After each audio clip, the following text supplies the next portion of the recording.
Jam Cina sekarang itu hampir menyaingi. Pun ini kemungkinannya kecil gitu kan. Mungkin lebih kebanyakan tidak worth it, lebih kebanyakan.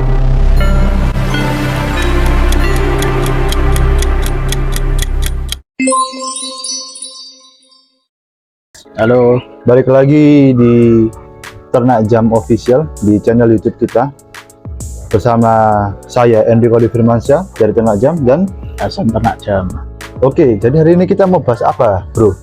Membahas jam dari negeri Tirai, bro. Nah, jadi hari ini kita nih membahas jam tangan dari China. Jadi kita nih membahas ini menurut opini kita pribadi ya. Ya. Jadi jam tangan Cina ini sebenarnya sudah banyak beredar ya. Untuk harga jam tangan otomatis maupun quartz di bawah harga 1 juta maupun harga 500.000. Ya, atau ya jam yang lebih mahal dari itu juga. Nah, iya. Nah, jam tangan Cina ini, tapi sebelum itu kita ini pakai jam apa hari ini? Aku ini pakai G-Shock Dewi 5600. Nah, jadi hari ini aku pakai jam tangan Homage dari Rafael Nadal RM35. Ini Onola 68229. Jam Cina juga. Nah, jam tangan ini dari China juga. Okay. Nah, jadi hari ini kita mau bahas jam dari Cina. Menurut kita nih, dari opini kita pribadi ini worth it apa enggak gitu kan. Nah, membicarakan soal jam tangan dari Cina, menurut Bro Hasan nih worth it apa enggak? Beberapa worth it, beberapa enggak. Tergantung merek, tergantung harga, tergantung kualitas yang ditawar. Tapi menurutmu jam Cina sekarang ini bisa bersaing nggak? Jam-jam Jepang atau Swiss? Bisa banget, bisa, karena dari segi apa ya, dari segi bahan pun sekarang Cina ini bukan main-main, bro, nggak kayak dulu. Okay. Karena jam tangan dari Cina ini cukup oke loh sekarang. Cukup oke. Nah, tapi catatan untuk di harga 1 juta masih belum. Masih belum gitu. Nah, rata-rata jam tangan Cina itu Homage. Nah, dan Homage-nya tuh lazy Homage. Nah, seperti yang saya pakai ini memang jam tangan ini lazy Homage dari RM35 yang Rafael Nadal 02. Itu memang benar-benar lazy Homage gitu. Nah, tapi kalau secara mesin memang jam tangan ini kurang cukup baik gitu, karena ya durability-nya nggak sesuai dengan harga yang yang diberikan gitu loh. Nah, menurut aku kan selama membeli jam, kan saya memang menyukai jam tangan Homage. Oke.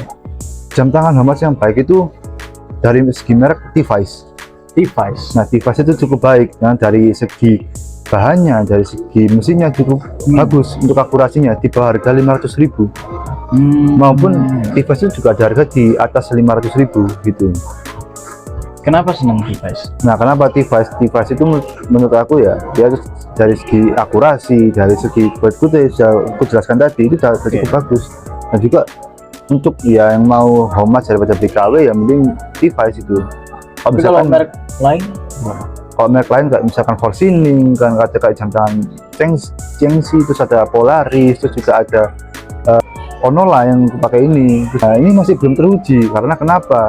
Soalnya ya meskipun Forsining ini salah satunya itu Forsining ini sudah cukup banyak beredar, cuman durability-nya kurang, masih bagus dari T-Wise. Gitu. Nah, cuman kalau kalian mau cari jam tangan dari Cina yang memang kualitasnya baik itu kayak ada Haufa, ada Suges. Nah, itu mesinnya itu sudah Sigel kan dari Cina dan itu bagus banget itu mesinnya. Tapi kalau dibandingin sama jam Jepang gimana? Nah, jam Cina sekarang itu hampir menyaingi, bukan menyaingi. Oke. Nah, kalau menyaingi kan itu beda lagi kan. Yang sudah apple to apple, tapi ini hampir gitu. Nah, karena kalau kita lihat kan mungkin di harga 1 juta mending kita beli Alba atau Seiko. Kalau misalkan naik lagi kan bisa Seiko Prestige. Kalau misalkan 3 juta lebih gitu kan. Ada Prospect, terus ada Orient juga kan, ada Citizen gitu kan. Nah, kalau misalkan kalian tuh ingin ya sudah punya Seiko atau Alba terus ingin punya jam tangan Cina meskipun ini kemungkinannya kecil gitu kan. Nah, menurut kita yang paling oke itu Suges, terus ada Pagani Design gitu kan. Tapi menurutmu gimana dengan jam Cina Homage yang harganya 3 juta, 5 jutaan seperti Spinnaker misalnya? Menurut aku sih worth it sih ya, worth it ya. Karena aku ngeliatnya juga bagus. Bagus Nah, kan. Itu sih menurut aku sih buat koleksi aja sih sebenarnya ya. Nggak mungkin buat seru-seruan kali ya. Iya, buat seru-seruan, buat jam. daily aja sih ya. Kalau misalkan punya jam tangan Seiko yang memang kalian sayang dan kalian koleksinya cukup banyak, terus kalian ingin nyoba jam tangan dari Cina ya boleh-boleh aja gitu loh, kan gitu. Jadi ya kalau misalkan kita mau jam tangan Cina yang benar-benar luxury, ya salah satunya Haoba itu, karena di harga 20 jutaan kan sudah dapat tourbillon gitu, sedangkan tourbillon kan paling murahnya kan 600 juta itu dari tag hire gitu kan. Koreksi kalau salah guys ya gitu kan. Menurutku sih begitu sih jam tangan Cina. Kalau kalian misalkan tanya worth it gak sih jam tangan Cina di harga 1 juta nih, harga untuk range harga di bawah 1 juta, misalkan di harga 600 ataupun 500.000, jawaban dari aku sih ya masih 50-50 sih antara worth it dan tidak, tapi lebih kebanyakan tidak worth it gitu. Karena pastinya kalau kalian mau ambil jam tangan di Homage dari Cina gitu kan, ya mending sasaranku device gitu, meskipun durability-nya nggak sekuat jam tangan di harga 1 juta atau yang ya harga ada kualitas lah gitu kan pastinya gitu. Tapi menurut Anda nih bagaimana begitu? Kalau aku sih mending dengan harga di bawah 1 juta ambil jam Jepang. Tapi kalau misalkan sudah bosen dengan brand-brand seperti Casio, Seiko, ya Seiko nggak ada yang bosen. Iya, ada ya. Iya. Mungkin ya nggak apa-apa lah buat mainan. Iya, sekali aja. Malah barangkali pengen nyoba kan. Iya, buat daily ataupun kalian misalkan ingin punya jam buat kalian tan banting ataupun kalian ingin mencoba mengetes ya, lebih tepatnya ya coba aja gak apa-apa. Cuman ya itu resikonya jam tangan Cina itu nggak sebagus jam tangan dari Jepang gitu.